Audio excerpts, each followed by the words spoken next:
Morphology is a branch of science which deals with the study of form and structure. Basically, it makes us understand the external features, forms, and relative position of different parts of a flower or a plant or an animal. So here we will be studying in details about the external features of the flowering plants, that is the angiosperms, and we will be focusing only on the floral characteristics, the flower structure, and different parts of the flower, even the arrangement of flowers. So let's begin with the first part, that is the inflorescence. The flowers are borne singly or in clusters. A flowering shoot or an axis bearing a cluster of flowers is called inflorescence. So the arrangement of flowers on the floral axis is said to be inflorescence. So it is of two types. One is racemose, another one is cymose. Now, not only that, there is one more thing which is to be understood, that inflorescence takes place on the, or how the flowers are basically formed. If we think about a plant, suppose this is a stem I'm talking about, and generally what happens, there is presence of nodes, and in between the nodes there is presence of internodes, right? In Okay, so in a stem. Now, in between the, at every node, there will be formation of a leaf. So when a plant, it starts secreting large amount of abscisic acid and ethylene, and even oxygen level tends to rise. At that time, the flower or the plant decides to have a floral bud. So during that situation, this area at the node and internode portion, it stops forming the leaves, and what it does is it compresses itself from both the ends and forms a structure which is somewhat like this. This structure is as such that this part forms the calyx, corolla, endoecium, and gynoecium. And this structure as such, I have shown that it is a quite a large structure, but it's not in this way. It is very compressed form. So this is how we get the development of a floral bud. But we, our intention right now is to understand the inflorescence pattern, that how is it getting arranged on the floral axis. So racemose and cymose, if you see these two structures, you can very well understand. The first structure, where the old flower is at the base, whereas the young flower is at the top, is the racemose kind of inflorescence. So in racemose inflorescence, what do we see is that the arrangement of flowers on the peduncle is either acropetal, that is the youngest flower at the apex and the oldest at the base, or centripetal, which means the younger flower is towards the center, whereas the older flower is towards the apex or the base. So this is about the racemose inflorescence. What about the cymose? In cymose inflorescence, we see that the arrangement of the flower is as such that it forms a cluster. This cluster is as such that the main axis terminates into the flower at first. So you can see the main axis, this one, it is terminating into a flower, and further growth takes place by the lateral branches. All the lateral branches, they all start growing and they form centrifugal or basipetal kind of arrangement, which is outside or which is making a circumference around the older flower, and all these start flowering the way you can see in the cymose pattern. Now let's see the difference, or before we move into the difference, we should understand how the flowers are actually placed, and what are the different structures. We are aware about all the structures which are placed on the left hand side. Stem we are aware, petiole we are aware, leaf we are aware, but on the right hand side we need to understand few things. The entire floral axis on which the flowers will be arranged, it has, or it is known as the peduncle. Pedicel is the From the floral axis, a stalk which tries to arise and holds the bud is known as the pedicel, and flower is the colorful um, part which contains the endoecium, gynoecium, calyx, and corolla. So, and what is inflorescence? Inflorescence consists of the entire floral axis. How is the arrangement of flowers on the floral axis? You can see that this arrangement, which is shown over here, is a racemose kind of inflorescence. There are various terms which we need to understand when we uh, try to determine different parts of this flower or the inflorescence. You can see the presence of bract. The difference between bract and bracteole is very important to be understood. When you see a peduncle which is arising from the peduncle, if a small leaf like structure is arising at the stem, that is a bract. But if the same structure is arising at the base of the pedicel, see the difference, peduncle and the pedicel. Pedicel is the part which is present just beneath the receptacle, or the stalk is known as the pedicel. So if there is presence of any bract or small leaf like structure at the base of the pedicel, it is called as bracteole. See the difference, bract and bracteole. Then is the presence of node. From the node there is growth of a peduncle. The pedicel, it gives rise to the small flower bud, and this is how the in racemose kind of inflorescence we see the arrangement of flowers. Every time the flower which is the youngest one will be present at the top or at the apex. Now, various terms which we need to understand. What is the meaning of bracteate condition? If there is presence of a bract, which is the bract, this structure, then we say a flower is bracteate. If it is not present, it is a ebracteate flower. Bracteolate, a flower which has the presence of bracteole. That flower is known as bracteolate. Whereas if it is absent, this bract, e, that flower is known as ebracteolate. We must understand the difference between the racemose and cymose kind of inflorescence. Minimum of 4 to 5 points it is given over here, and you can learn few more points. But the basic difference is that the main axis of racemose inflorescence has unlimited growth.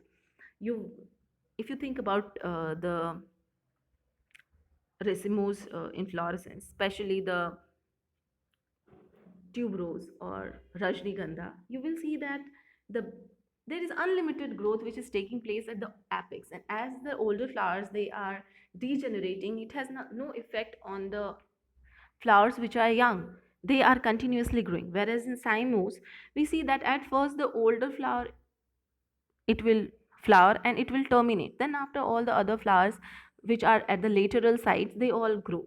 So that's it. That means that the in cymose we see that the main axis has a limited growth. The flower arrangement is in acropetal succession, that is from the base to the apex.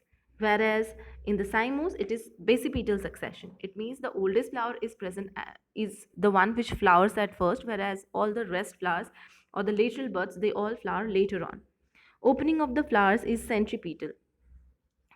The flowers they tend to open from the center, and the opening of flowers is centrifugal. Now this also means that the flowers they are opening, but they are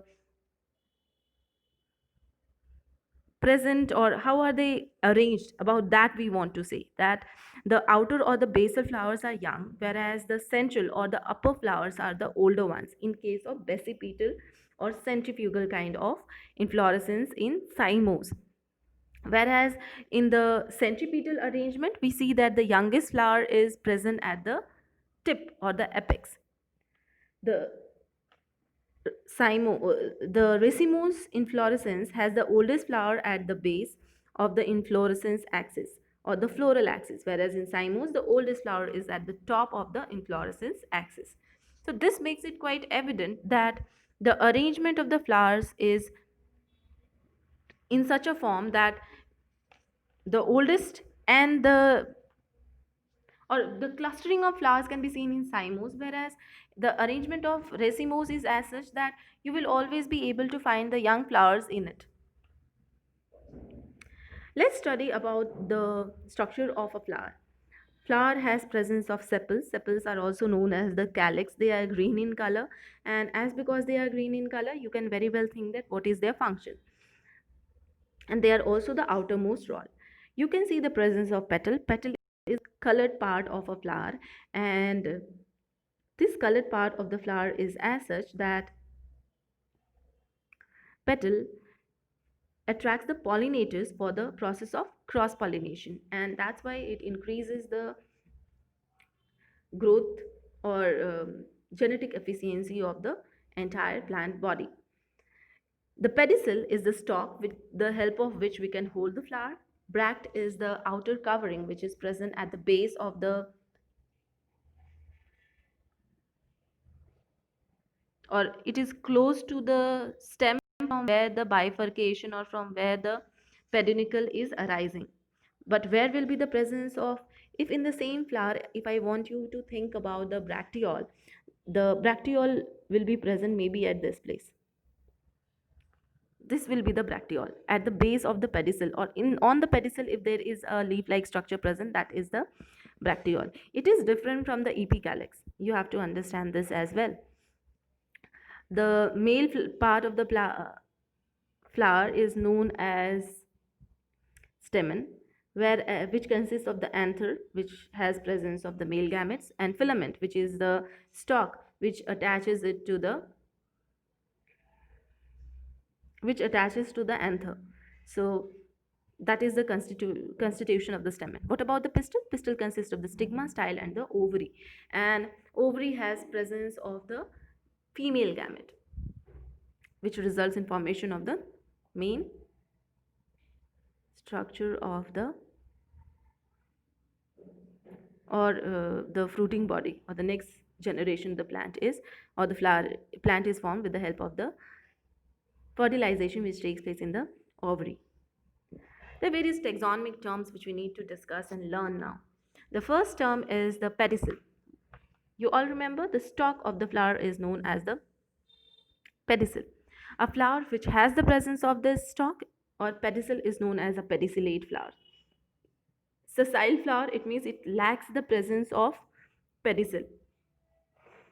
Staminate flower, a flower which is a male flower or a unisexual flower having only the androecium. What about pistillate flower, which has a flower which has presence of only the female part of a flower? So that kind of plant is known as, or that kind of flowering plant is known as pistillate flower. Complete flower is a flower which has all the four rolls, that is the calyx, corolla, endoecium, as well as gynoecium, and it can be seen in case of hibiscus or rose. Most of the flowers you will be able to find both of it. Incomplete flower is a flower which lacks any of these essential or non-essential rolls. And hermaphrodite flower is a flower which is bisexual or perfect flower, which has the presence of both the male endoecium and the female gynoecium in the same flower, like the complete flower. But there is a difference. In hermaphrodite, you will see the presence of endoecium and gynoecium both, but you may not see the presence of calyx or may not see the presence of corolla. So in that way, it is a little different from complete flower. Unisexual flower is also known as a imperfect flower, and it has presence of either the male or the female part in a particular flower. So one plant will be completely male or completely female, or there can be a chance that one in a same plant there may be few flowers which will be male and few other flowers which will be female flowers, which is seen in case of maize. What about the last one is the neuter flower? A sterile flower without endoecium and gynoecium is known as a neuter flower. And the example for it is the ray florets of the sunflower. Now, what is the meaning of ray florets?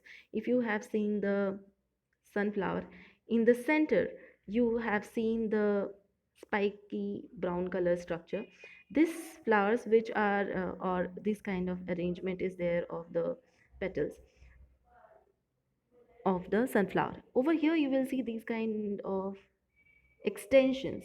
These extensions are the ray florets, and they are neuter. They do not have any they are neither male or nor female type of floral part. So this is about some of the important terms which you should know about the flower. There are a few more terms which we will be discussing with the reference to the structure of a flower. Pedicel. When a flower has presence of stalk, it is known as a pedicellate flower, and when it is not present, it is a sessile flower. Receptacle, it is a base, the thickened swollen area. It is a modified shoot that forms the floral axis and holds all the three layers of the flower together. Calyx. You can see the calyx? Yes. So the layer actually forms the first layer of the flower, and it is the outermost roll of the flower. As because it is the outermost roll, so it is protective for the bud. As the bud is growing, it covers it from any kind of outside attack of pest.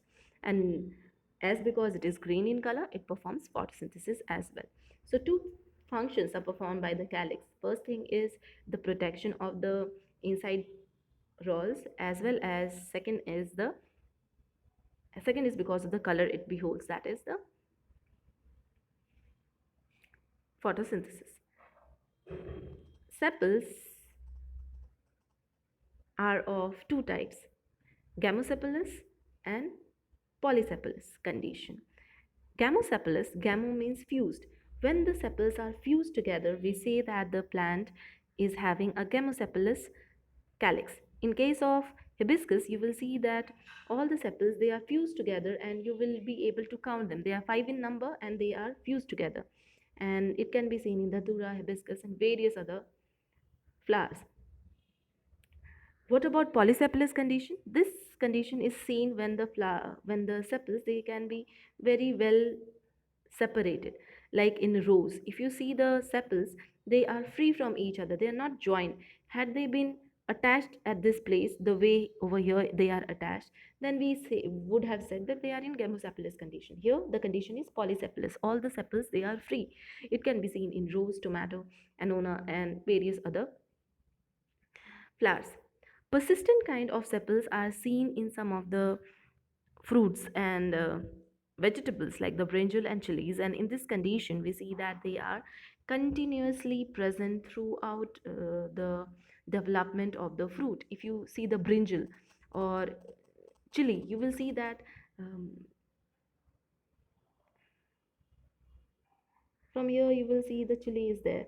Or if you remember the brinjal has this kind of structure. I'm just trying to make it somehow, and this one will form the stalk. So if you remember the entire structure of brinjal, you can very well understand that that is the sepal which is still intact, and that's why we say that it is a persistent sepal which is present in case of calyx.